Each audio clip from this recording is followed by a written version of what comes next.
Keď sa skončila druhá svetová vojna, Sovietsky zväz nielenže zvíťazil, ale sa aj rozšíril.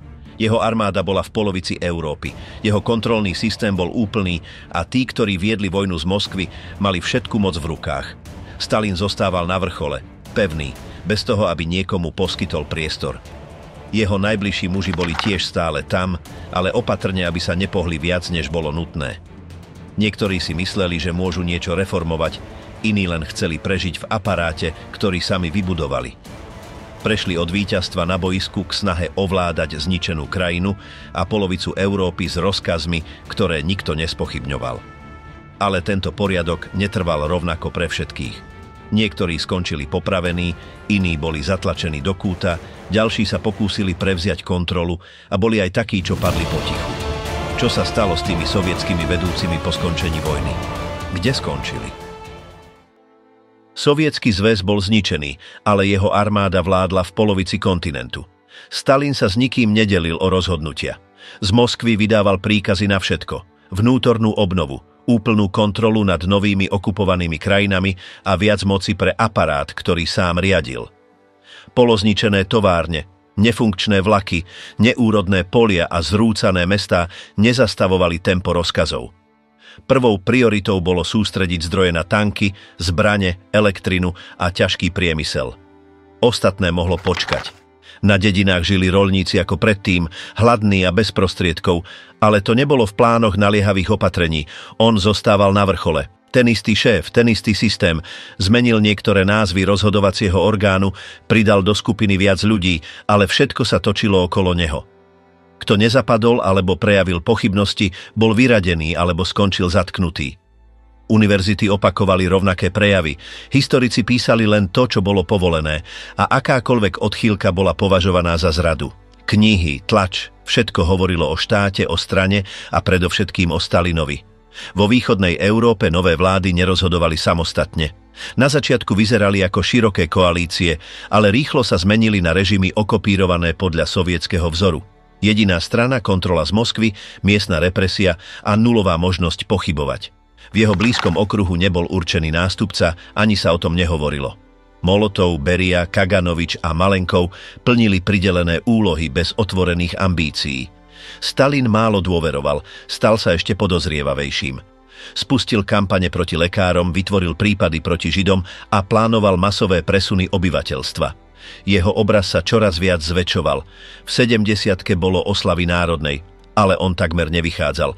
Dával pokyny z domu, prijímal správy, posielal rozhodnutia bez konzultácie. V marci roku 1953 mal mozgovú príhodu. Nikto nereagoval rýchlo. Zomrel na 5. deň bez toho, aby pripravil niekoho, kto by pokračoval. Hneď po jeho pohrebe sa ostatní z kruhu začali hýbať. Prvý, kto konal, bol Beria. Prevzal ministerstvo vnútra, ktoré teraz zahrňalo aj štátnu bezpečnosť. Tomu dalo kontrolu nad políciou, špiónmi, väzeniami a celým vnútorným dohľadom strany. Z tejto pozície oslobodil zatknutých lekárov, zrušil falošné obvinenia a vyhlásil, že všetko bolo vymyslené. Nariadil aj prepustenie tisícov z gulagu. Chcel ukončiť teror ako každodenný nástroj. V zahraničnej politike hovoril o uvoľnení kontroly nad východnou Európou a zlepšení vzťahov s Jugosláviou. Tiež povedal, že treba dať viac autonómie neruským republikám. To bolo vnútri strany ťahom na získanie spojencov. Vedel toho priveľa, mal spisy o všetkých. Preto ho ostatní vnímali ako problém. Chruščov a Malenkov sa dohodli na jeho odstránení. V júni roku 1953 ho predvolali na stretnutie a priamo tam ho zatkli. Operáciu viedol Žukov s podporou armády, odviedli ho priamo z budovy, zatvorili ho a o niekoľko dní oznámili, že je zadržaný. Obvinili ho zo zneužitia moci, úchylných myšlienok a dokonca zo špionáže pre Spojené kráľovstvo. Súdili ho bez kamier, odsúdili a v decembri popravili. Aby sa predišlo tomu, že niekto znova získa takú úroveň moci, ministerstvo rozdelili na dve časti. Tak vznikla KGB s oddelenými funkciami. Beria zmizol zo záznamov. Jeho meno sa už nikdy oficiálne nespomenulo. Malenkov sa stal predsedom Rady ministrov.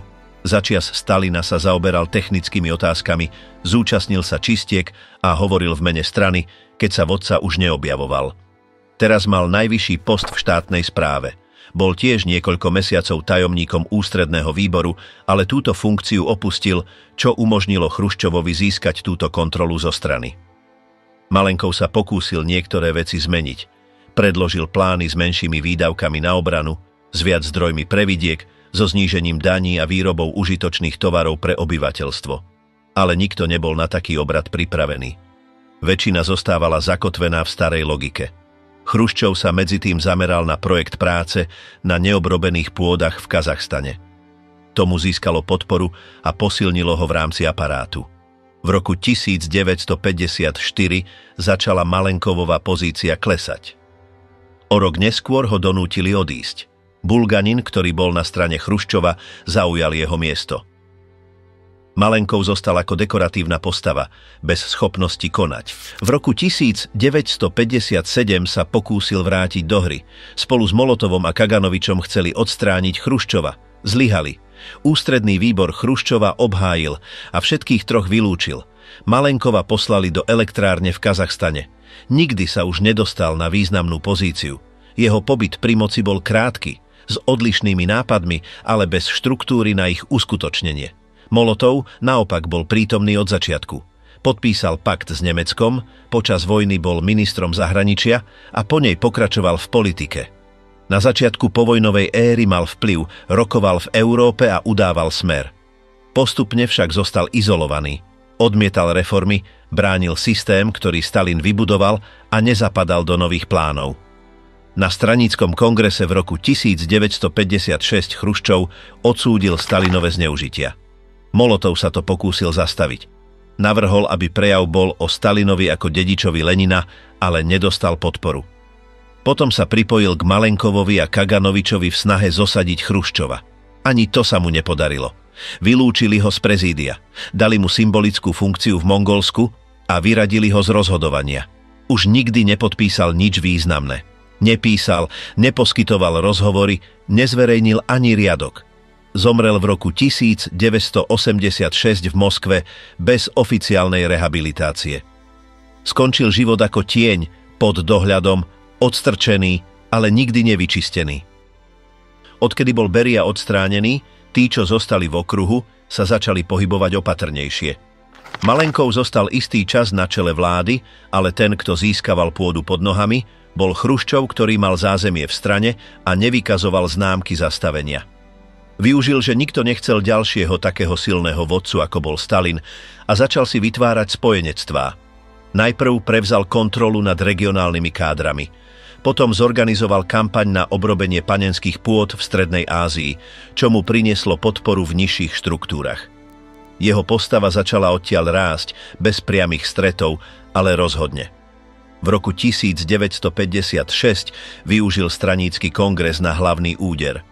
V prejave za zatvorenými dverami opísal zatýkania, mučenia a zločiny spáchané počas Stalinovej vlády.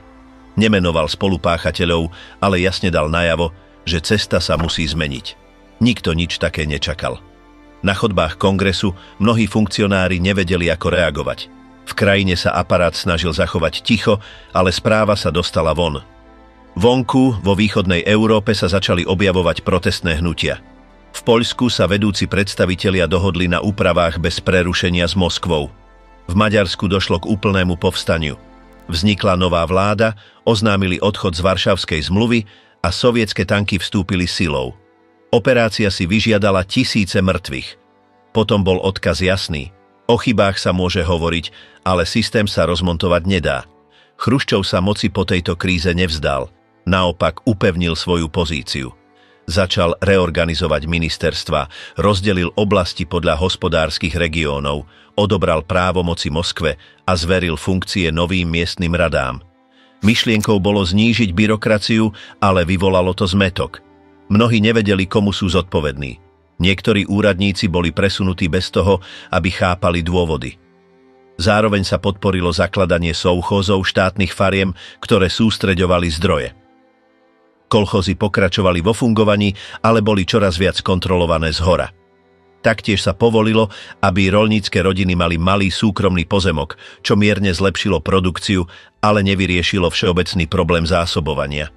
V mestách sa pozornosť presunula na spotrebu. Postavili sa milióny bytov, zvýšila sa ponuka základných produktov. Obchody sa zaplnili rádiami, hodinkami, chladničkami. Neboli kvalitné, ale boli k dispozícii. V Moskve sa usporiadal medzinárodný veľtrh, na ktorom sa prezentoval sovietsky pokrok. Na tej istej udalosti sa Chruščov pred kamerami hádal z očí v oči s Nixonom, viceprezidentom Spojených štátov. Ukazoval sebadôveru, ba až aroganciu. Chcel byť vnímaný ako niekto moderný, odlišný, kto vie hovoriť so Západom bez pokory. Navonok sa usiloval o stabilnejší vzťah s Washingtonom. Stretol sa s Eisenhowerom v Ženeve. Potom navštívil Spojené štáty. Prešiel sa po New Yorku, hovoril v OSN, navštívil továrne. Vyzeralo to ako turné určené na ukázanie blízkosti. Ale všetko sa zrútilo s berlínskou krízou. Mesto zostávalo rozdelené. Mnohí prechádzali z východu na západ. Aby to zastavili, v roku 1961 úrady NDR so sovietskou podporou postavili múr, nikto nemohol prejsť. Rozkaz sa vykonal za jednu noc. Vojaci obklúčili oblasť, natiahli ploty, položili betón, mesto bolo rozdelené na dve. Západné mocnosti protestovali, ale nezasiahli. Múr zostal.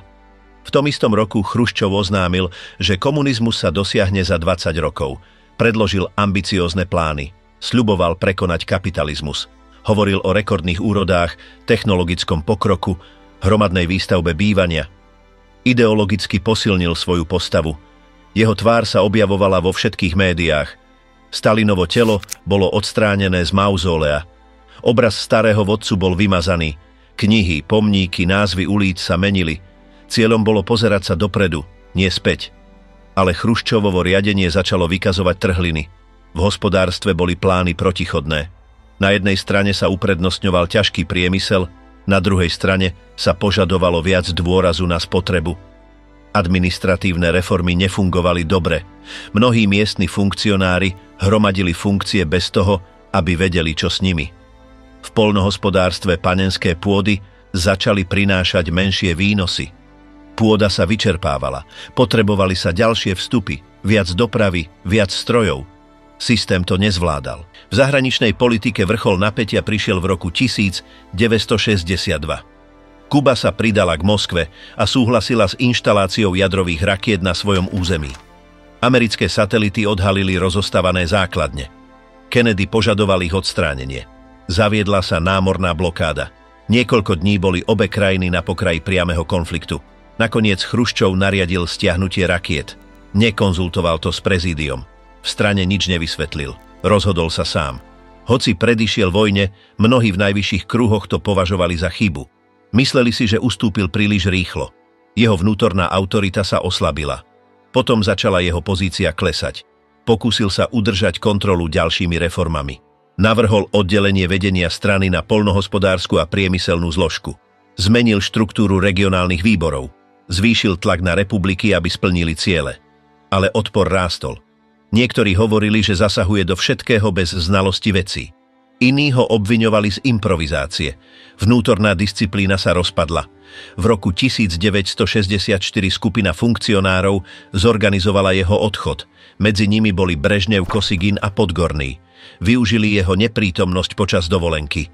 Zvolali zasadnutie ústredného výboru a oznámili mu rozhodnutie. Chruščov sa nebránil. Prijal to. Povedal, že je starý, že už nemá energiu. Odvolali ho bez škandálu. Dostal dom v Moskve. Na oficiálnych podujatiach sa už neobjavoval. Nebol súdený ani prenasledovaný. Žil na dôchodku. Napísal pamäti, ktoré vyšli v zahraničí.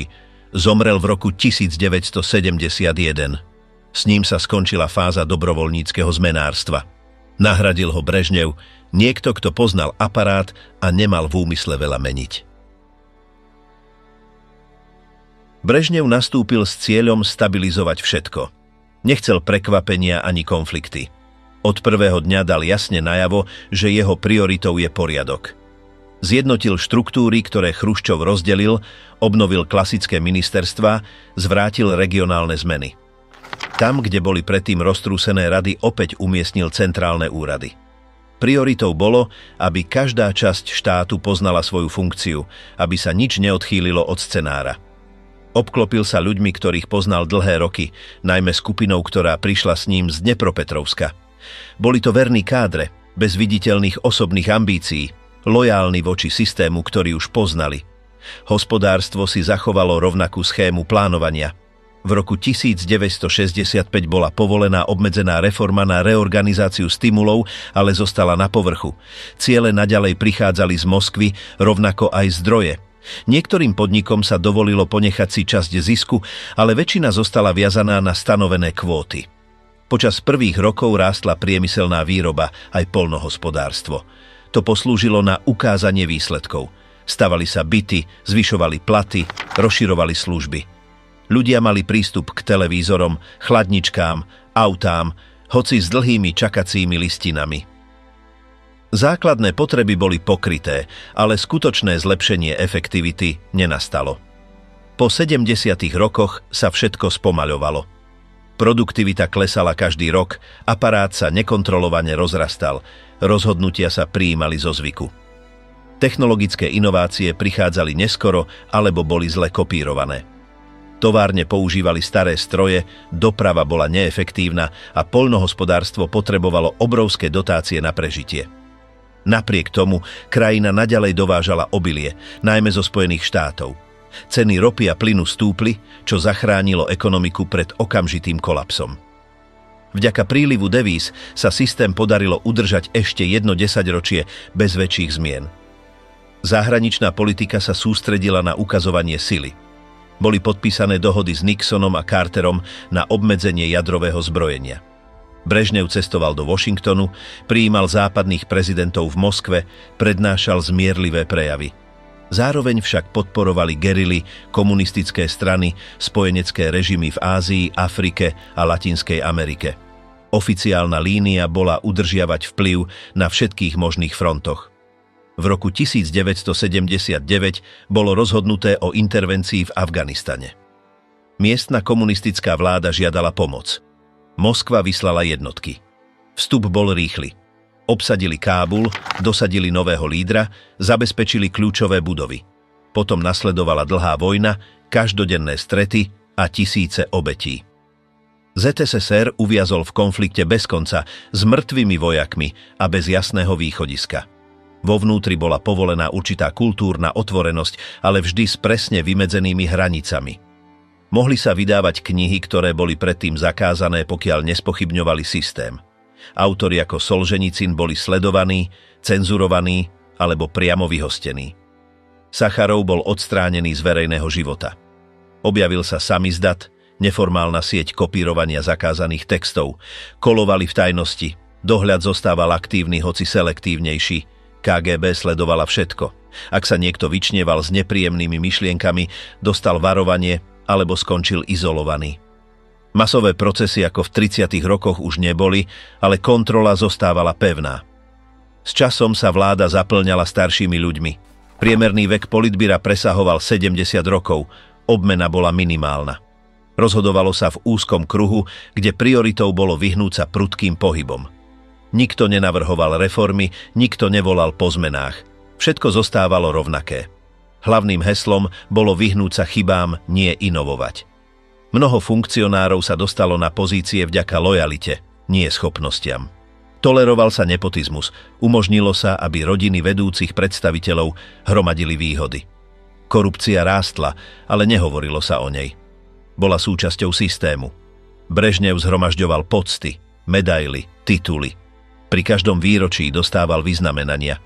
Jeho obraz bol prezentovaný ako symbol stability, ale v posledných rokoch života sa jeho zdravie zhoršovalo. Mal problémy s dýchaním, srdcovo-cievne ťažkosti, potreboval neustále lieky. Takmer sa neobjavoval na verejnosti. Keď áno, pomáhali mu chodiť, hovoriť, podpisovať dokumenty. Skupina okolo neho začala rozhodovať zaňho.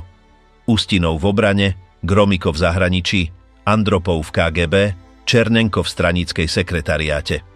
Bola to de facto vláda bez aktívnej postavy, každý riadil svoju oblasť s dohodami medzi sebou na udržanie kontinuity. Medzi rokmi 1980 a 1982 sa Brežnev takmer ničoho nezúčastňoval. Stretnutia boli krátke, správy prefiltrované predtým, než sa k nemu dostali. Jeho okolie bránilo únikom informácií o jeho skutočnom stave. Zároveň rástla nespokojnosť v základni. Nedostatok produktov sa zvyšoval. Čierny trh expandoval. Ľudia riešili veci mimo oficiálnych kanálov. Mnohí vedeli, že niečo je zle, ale nikto nemal silu začať novú cestu. Na uliciach život pokračoval, ale s jasnými znakmi vyčerpania. Zomrel 10. novembra 1982. Usporiadal sa formálny pohreb. Pochovali ho na Červenom námestí v maršalskej uniforme. Masový smútok nenastal. Médiá opakovali obvyklé frázy: úspechy, pevnosť, kontinuita, ale za zatvorenými dverami už vedeli, že je čas na zmenu. Ďalším bol Jurij Andropov, ktorý prišiel z KGB. Viedol bezpečnostné služby viac než 10 rokov, poznal aparát zvnútra. Mal správy o všetkých. Vedel, kto kradol, kto klamal, kto zlyhal. Počas Brežnevovej choroby zbieral moc. A keď prišiel čas, nič mu nestálo v ceste. Keď sa Černenko už nedokázal udržať sám, začali mu ticho pokrývať miesto. Trávil celé dni bez slova. Lekári neustále prichádzali a odchádzali z jeho domu. Rozhodnutia stále vychádzali z výboru, ale všetci vedeli, že nie sú jeho. Keď ho naposledy videli na verejnosti, ledva stál. V marci roku 1985 bola oznámená jeho smrť. Akt bol krátky, bez dlhých prejavov či dojímavých poct. Hneď na druhý deň zvolili Gorbačova. Nebol žiadny spor. Bol mladý, silný a tí, čo zostali, pochopili, že ho nemajú ako zastaviť. V tom čase mal 54 rokov a už prešiel celým aparátom. Od vidieka až po politbyro. Vyrastal na juhu, v dedine, v rodine kolektívnych poľnohospodárov. Od detstva pracoval na poli, neskôr študoval právo v Moskve a vrátil sa ako organizátor komsomolu. Stúpal v regionálnej strane, až sa dostal do najvyšších kancelárií. Keď Brežnev ešte vládol, už bol v ústrednom výbore. V roku 1980 ho prijali do politbyra. Po 2 pohreboch, za menej než 3 roky jeho príchod naznačoval niečo iné. Prvé, čo urobil, bolo vymeniť najstarších funkcionárov. Mnohých poslal do dôchodku, priniesol nové tváre a začal presúvať figurky. Začal kampaň proti korupcii, prezeral správy, viacerých odstránil zo štátnych podnikov a iných donútil zodpovedať sa. No už po niekoľkých mesiacoch si uvedomil, že to nestačí. Ekonomika nereagovala. Produktivita stagnovala, továrne boli neefektívne a všetko záviselo od rozhodnutí zhora. Vtedy začal hovoriť o perestrojke, čo znamenalo reorganizáciu celého systému od základu po vedenie. Krátko na to pridal ďalšie slovo. Glasnosť, ktoré otváralo dvere na diskusiu o veciach, o ktorých sa predtým mlčalo. Noviny začali uverejňovať veci, ktoré boli vždy zakázané. Na univerzitách sa začali otvorené debaty. Umelecká obec, spisovatelia, výskumníci, všetci sa začali hýbať. Obmedzenia sa uvoľnili. Niektoré témy boli stále citlivé, ale priestor bol omnoho širší než predtým. Napriek tomu ďalej obhajoval stranu ako centrálnu štruktúru. Nechcel ju zrútiť. Veril, že ju možno reformovať bez toho, aby sa rozpadla. Schválil zákony, ktoré povoľovali malé súkromné podniky, družstvá a väčšiu autonómiu pre továrne. Podporil vnútorné voľby s viacerými kandidátmi. Niečo také nebolo vidieť od prvých rokov revolúcie. Zoznamy už neboli jednotné. V niektorých mestách si voliči mohli vybrať medzi 2 alebo 3 možnosťami. Tí, ktorí pochádzali zo starého systému, začali odporovať. Na verejnosti nič nehovorili, ale v ústrednom výbore bolo cítiť nespokojnosť. Niektorí sa potichu stiahli. On pokračoval v tlaku. Podporil návrat disidentov ako Sacharov, povolil vydávanie predtým zakázaných publikácií a dosadil svojich ľudí do kľúčových pozícií. V roku 1988 už bol predsedom Najvyššieho sovietu. Mal kontrolu nad rozhodnutiami a využíval tento priestor na rýchlejší postup. Znížil vojenskú prítomnosť v zahraničí, stiahol vojská z Afganistanu a vyhlásil, že každá krajina bloku si môže určiť vlastnú cestu. Bol to koniec doktríny zásahu. Bez toho, aby to povedal, uvoľňoval východnú Európu. V tom istom roku sa začali zmeny v Poľsku. Potom prišlo Maďarsko. V roku 1989 padol Berlínsky múr. Komunistické vlády začali páť jedna po druhej. Moskva nezasiahla, nedal príkaz na konanie, nechal ísť. Táto pozícia bola vonku vítaná. Dostával ceny, pozývali ho na konferencie, predstavovali ho ako symbol zmeny, ale vnútri krajiny bola situácia iná. Inflácia vystrelila, Tovaru ubúdalo, rady sa predlžovali. Republiky chceli viac autonómie.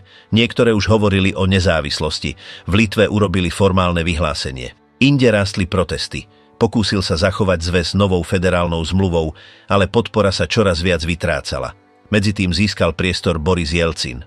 Jelcin opustil stranu, predstavil sa ako líder ruského parlamentu a začal sa mu priamo postavovať. Kým Gorbačov hovoril o postupných reformách, Jelcin prijímal radikálnejšie rozhodnutia. V roku 1991 sa skupina konzervatívnych funkcionárov pokúsila o prevrat.